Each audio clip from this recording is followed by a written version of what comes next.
மொத்தம் 3 சாங் இருக்கு. நான் கேட்டு இன்ற பொழுது பெரிதும் தன்னுடைய சார்ந்தவர்கள் கேட்ட தாய்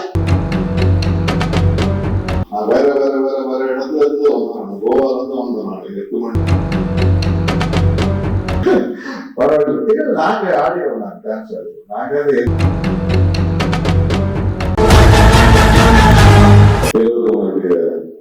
வணக்கம். கீழ்வாணி சாருடைய வரவுக்கு என்னுடைய நன்றி. இந்த நாளுக்காக ஏற்பட்டம் மட்டுமே இல்லை, இந்த படம் சம்பந்தப்பட்ட எல்லாருமே காத்திருக்கணும். ஏன்னா இந்த படம் ஆரம்பிச்சு 5 வருஷம் ஆச்சு. நான் முதல் நாள் இந்த படத்தோட செட்டுக்கு போறேன். அப்போ நம்ம போடும்போது அதுதான் குறைந்தபட்சம் தென்னிந்தியாவிலே மிகப்பெரிய செட்டு. ஆனால் அந்த செட்டு மழை பெஞ்சது, தொடர்ந்து கரோனா வந்துச்சு, படம் அப்படியே இருந்துச்சு. அந்த படத்தை பற்றி மறந்துட்டேன்னு கூட நான் உண்மையை சொல்லணும். ஆனால் ஒருமையா சார் அது அப்படியே கையில வச்சுக்கிட்டு, உயிரை கையில வச்சுக்கிட்டு கொண்டு வந்து இந்த நேரத்தை வரைக்கும் அவங்க முடிச்சிருக்காருன்னா சார், அந்த பொறுமைக்காக உங்களுக்கு என்னுடைய ஏன்னா ஒரு சின்ன படம், ஒரு 4 கேரக்டர்னா நீங்க வந்து எல்லாரும் எடுத்து பெரிய படம், இவ்வளவு பெரிய கேரக்டர் சேர்த்து போடணும். அதுக்குள்ள வந்து டெபுட்டி சிஎம் ஆயிட்டாரு. அந்த பொறுமை, அந்த தெளிவு, அந்த முதிர்ச்சி கிட்ட மட்டும்தான் இருக்கு. அதுக்காக இந்த படம் நிச்சயமா மிகப்பெரிய வெற்றி அடையணும். அப்புறம் ரத்தன் சாருக்கு அடுத்தது நான் பாராட்ட வேண்டியது என்னுடைய கடமை ஜோதி. வேற ஒரு டைரக்டர் வச்சு ஆரம்பிச்சாங்க. 5 வருடங்களுக்கு பிறகு அவர் வேறு ஒரு நிலைக்கு போயிட்டாரு. இந்த படத்தை யார் தொடர்ந்து கொண்டு போகுது அப்படின்னு ஒரு பெரிய பிரச்சனை. அப்படி போகும்போது ரத்தன் சார் சொன்னாரு, விதி கிடையாது, அவனுடைய அறிவு தான் கொண்டு வந்து எவ்வளவு பெரிய படத்தை அவனுடைய அறிவு தான் கொண்டு. ஏன்னா ஜோதி இந்த படத்தை ஆரம்பிச்ச முதல் நாள் நான் போனேன், சிரிச்சுக்கிட்டே இருந்தேன். சார் எப்படி உங்களுக்கு இருந்த குடும்பம் அப்படின்னு தெரியும். பார்த்தா செட்டுல ஒண்ணுமே இல்லை. ஆனால் படம் நடக்குது.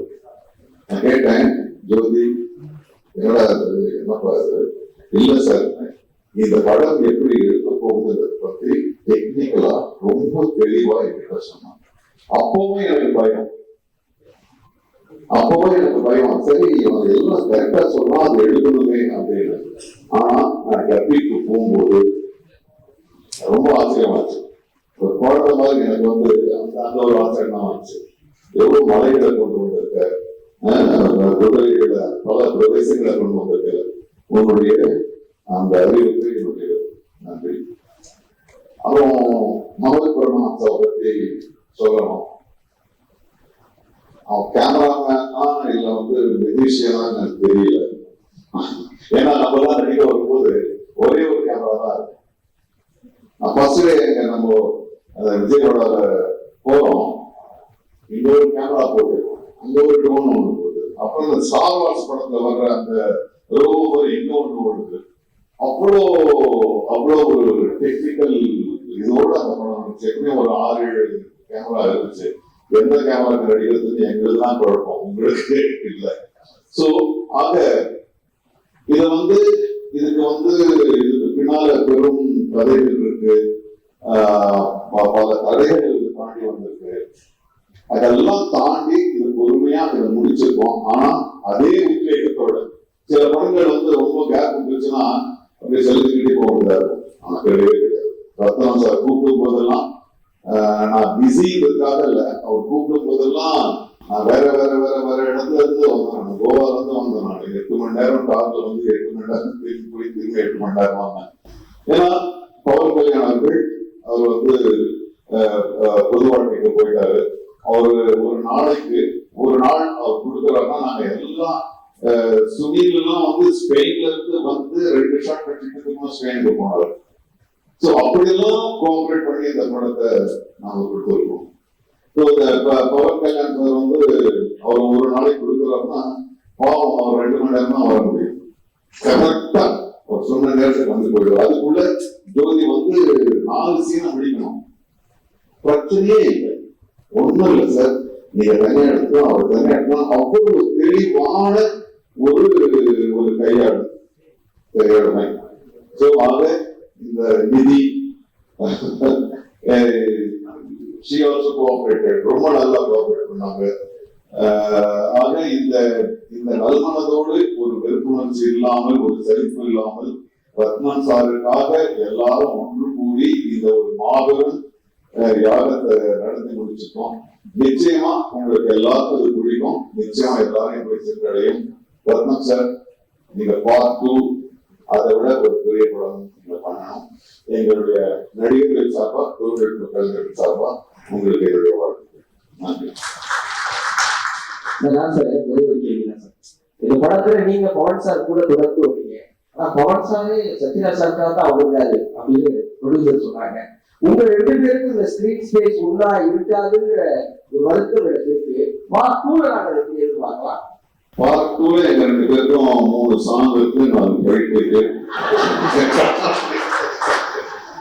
மொத்தமா ஒரு படமா தான் இருக்கலாம் சார். திரையுலக நண்பர்களுக்கும் பத்திரிகை நண்பர்களுக்கும் முதல்ல என்னுடைய பணிவான வணக்கத்தை தெரிவிச்சுக்கிறேன். சினிமால நடிகரா இருந்து முதல் முறையா முதலமைச்சரானவர் புரட்சித் தலைவர் எம்ஜிஆர் அவர்கள். ஆந்திரால சினிமாவுக்கு நடிகரா இருந்து முதலமைச்சரானவர் மரியாதைக்குரிய மாண்புமிகு என்டிஆர் அவர்கள். இன்னைக்கு அவருடைய பிறந்த நாள். இன்று என்.டி. ராமராவ் அவர்களின் பிறந்த நாள். அந்த பிறந்த நாள் அன்று ஆந்திராவின் deputy CM power star Pawan கல்யாணுடைய ஒரு நிகழ்ச்சி, ஒரு விழா நடக்கிறது வந்து எனக்கு ரொம்ப மகிழ்ச்சியா இருக்குது, ரொம்ப பெருமையா இருக்குது. இவருக்கு கூட தெரியும் என்டிஆர் சாரோட பர்த்டே இன்னைக்கு அப்படின்னு கேட்குறீங்களா? எனக்கு யார் சொன்னாங்க தெரியுமா? போன்ல மெசேஜ் வந்தது. வாணிஸ்ரீ மேடம் சொல்லியிருக்காரு. நான் வசந்த மாளிகை படத்தினுடைய தீவிர ரசிப்பாரு. ஓவியராஜா சார் வந்திருக்காரு. அந்த படத்தினுடைய வசனகத்தை வந்து பாலமுருகன் சார். வசந்த மாளிகை படம் பார்த்துட்டு யாராவது கிட்ட பேசணும்னு எனக்கு ஆசை, எனக்கு ரொம்ப பிடிச்ச படம். அப்போ சச்சி மேடம் வந்து என்கிட்ட சொன்னாங்க. நான் அவங்ககிட்ட நான் சொன்னேன், வசந்த மாளிகை படம் பார்த்தேன் மேடம் அப்படின்னு. அப்படியா, நண்பர்கள் வாணிஸ்ரீ கிட்ட பேசுங்க அப்படியா. அப்போ வாணிஸ்ரீ மேடத்துக்கு போன் பண்ணி பேசி அந்த படத்தை பற்றி பேசி நிறைய விஷயங்கள் வந்து பகிர்ந்துக்கிட்டோம். அவங்களே இன்னைக்கு மெசேஜ் அனுப்பியிருக்கிறாங்க என்டிஆர் சாருடைய பர்த்டே அப்படின்னு. ஸோ இன்னைக்கு அது ஒரு கோஇன்சிடன்ஸ், ரொம்ப சந்தோஷமா இருக்குது. உண்மையிலேயே ரத்னா சார் வந்து பிரமாதமா பேசினாரு. அவருடைய ஃபீலிங்ஸ் எல்லாம் சொன்னாரு. இந்த படம் வந்து நிச்சயமா மிகப்பெரிய அளவுல வெற்றி அடையும். ஏன்னா நாங்க நடிச்சிருக்க எனக்கு தெரியல, நாங்க எல்லாம் நல்ல ஒரு சின்ன சின்ன கேரக்டர் பண்ணிக்கிற அவ்வளவுதான். ஜோதி கிருஷ்ணா வந்து எங்கிட்ட வந்து லேப்டாப் கொண்டு வந்து சீன் காட்டினாரு, எப்படி எப்படி எடுக்க போறேன்னு. நான் உண்மையிலேயே ரத்னா சார் வீட்டுல பொழுது பெரிதற்கும் தன்மானே சார்ந்தவர்கள் கேட்ட தாய் அப்படிங்கிறத தகப்பன் நீங்க போட்டுக்கலாம். அந்த அளவுக்கு ஜோதி கிருஷ்ணா வந்து பிரமாதமா அந்த சீனை காட்டினாரு. நான் சொன்னேன், எப்படி சொல்லி என்னன்னு கேட்டா, அப்புறம் அவர் போய் அப்பதான் வந்து ஃபாரின்ல போய் படிச்சுட்டு வந்த விஷயத்தை எல்லாம் சொன்னாரு. அந்த பாட்டு படிச்சுட்டு வந்தா மட்டும் பார்த்தாரு. அந்த நீங்க பார்த்த மாதிரி நானும் பார்த்து பிரமிச்சிட்டேன். அந்த மேக்கிங்க பார்த்து பிரமிச்சிட்டேன். அதனால வந்து இந்த படத்துல வந்து நானும் இருக்கிறேன் அப்படிங்கிறது எனக்கு ஒரு சந்தோஷமான விஷயம். ஆனா அதை விட சந்தோஷமான விஷயம் என்ன, சாரி டு சே நிதி, நான் தான் இந்த படத்தோட ஹீரோயின். நான் தான் ஹீரோயின். ஒரு படம் என்ன, நீங்க டைட்டானிக் வேணா எடுங்க, என்ன கதை, கப்பல் முழுது ஹீரோயினை காப்பாத்துறதுக்காக ஹீரோ போராடுறாரு, அதுல 2 பேரும் போயிடுறாரு. சோ ஒரு ஹீரோ யாரை காப்பாத்துறதுக்காக ஹீரோ கஷ்டப்படுறாரு, அவங்கதான் ஹீரோயின். அப்படி பார்த்தா இந்த படத்துல நான் தான் ஹீரோயின். என்னை காப்பாத்துறதுக்காக தான் படம். ஜோதி கரெக்டா அவங்க சொல்லிட்டு தப்பா நினைக்காதீங்க. இந்த படத்துல பவர் ஸ்டார் பவன் கல்யாணுக்கு நான் தான் ஹீரோயின். அவர் என்னை காப்பாத்துறதுக்காக தான் வராரு. இந்த படத்தோட எவ்வளவு கஷ்டமே என்னை காப்பாத்துறதுக்காக நடக்கிறதா. அதனால இந்த இப்படி ஒரு பிரம்மாண்டமான படத்துல நான் ஹீரோயின் நடிச்சதை பத்தி ரொம்ப பெருமைப்படுறேன்.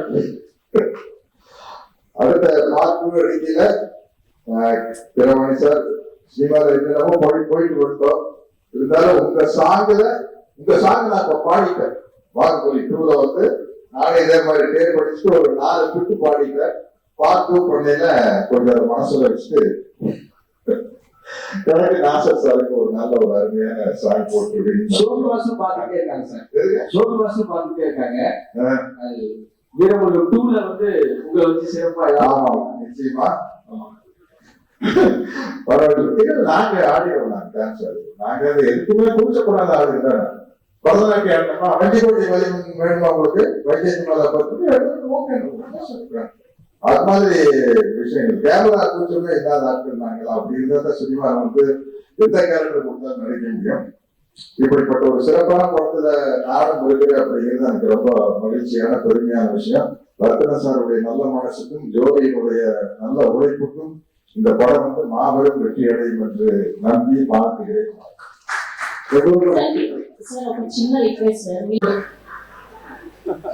நம்ம 2 பேர்ல நீங்க மட்டும் அவங்களுடைய அதனால நீங்க இதுல வந்து பவன் கல்யாண் சார் வந்து பவர் சார் வந்து ஒரு ஸ்டைல் இப்படி பண்ணியிருக்காரு. அதை நீங்க பண்ண முடியுமா கேட்கலாம்.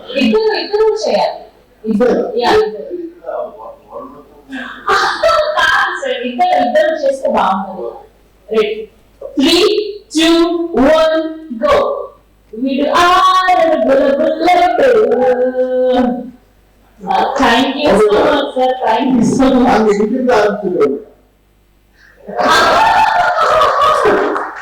அங்கிருந்து சாட்டாங்க. அதனால ஈஸியா பண்ணிடுவோம். ரொம்ப நன்றி சார். ரொம்ப மகிழ்ச்சி நீங்க இந்த சிங்கிக்கு வந்து இவ்வளவு காரணமா எவ்வளவு நிகழ்ச்சியோட இந்த படத்தை கொண்டு போய் சேர்க்கணும் அப்படிங்கிற ஒரு பெரிய அளவு உங்களுக்கு இருக்குது. ரொம்ப ரொம்ப மகிழ்ச்சி சார். ரொம்ப நன்றி சார். ப்ளீஸ் தோணுச்சு நாங்க ஒரு சீனுக்காக தயாராகிருந்தோம். நாங்க எல்லாம் அந்த சகாக்கள் 4 பேர் சுனில் 4 பேர் உட்காந்து கண்டு சாப்பிட்டு இருக்கோம். அப்புறம் வந்து பவர் ஸ்டார் வருவாரு. வந்து அவங்க கிட்ட ஒரு வார்த்தை சொல்லுவாரு. சின்ன அவ்வளவுதான். அங்கிருந்து போயிடுவோம். அவர் வந்ததே 2 மணி நேரம் அந்த ஆபீஸ் வந்து ஒரு 6 மணி நேரம் டிஸ்கஷன் வருது. என்ன சார் சொல்லி வேற போகணும், நான் வேற போகணும், என்ன போகணும்னா அவர் பார்க்க ஒரு பப்ளிக்கோட இமேஜ் கேட்கணும்னு. உண்மையான டைலாக் என்னன்னா, நீங்க என்னடா நீங்க வந்து